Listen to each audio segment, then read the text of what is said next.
আছি আমি নাহিদ আশরাফ রাজীব।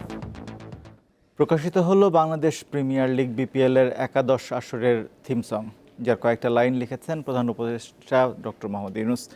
মঙ্গলবার সন্ধ্যায় বিসিবিতে ফ্র্যাঞ্চাইজি ভিত্তিক গ্লোবাল টি-20-র গ্রাফিতি অনুষ্ঠানে যোগ দিয়ে কথা জানান যুব ক্রীড়া উপদেষ্টা আসিফ মাহমুদ সজীব ভুঁইয়া। ৩০ ডিসেম্বর পর্দা উঠবে বিপিএল-এর। ঘরোয়া ফ্র্যাঞ্চাইজি লিগের একাদশ আসরে নতুন আয়োজনে বিসিবি। জুলাই অভ্যুত্থানে ঘটে যাওয়া নানা ঘটনার পাশাপাশি গ্রাফিতির মাধ্যমে তুলে ধরা হয়েছে আবু সাইদ মুগ্ধদের মতো শহীদদের গ্রাফিতি। আগামী ৩০ ডিসেম্বর শুরু হবে ঘরোয়া ক্রিকেটের সবচেয়ে বড় টি-20 গ্লোবাল টুর্নামেন্ট। আসরের থিম সং প্রকাশ করা হয়েছে। স্যারকে অ্যাপ্রোচ করেছিলাম যে স্যার আপনি তো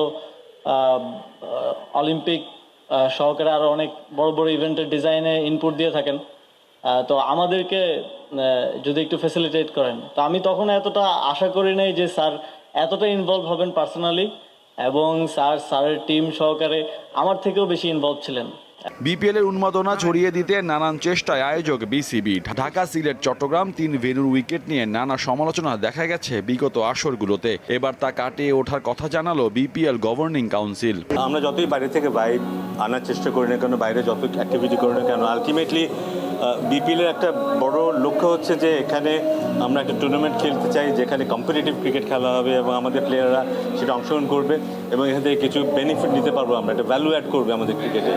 সেটা যদি না করতে পারি তাহলে কিন্তু এটা একদিক দিয়ে ব্যর্থই। 7 দলের অংশগ্রহণে এবারের আসরে ম্যাচ হবে 46টি। 2025 সালের 7 ফেব্রুয়ারি ফাইনালের মধ্য দিয়ে পর্দা নামবে এবারের বিপিএল এর।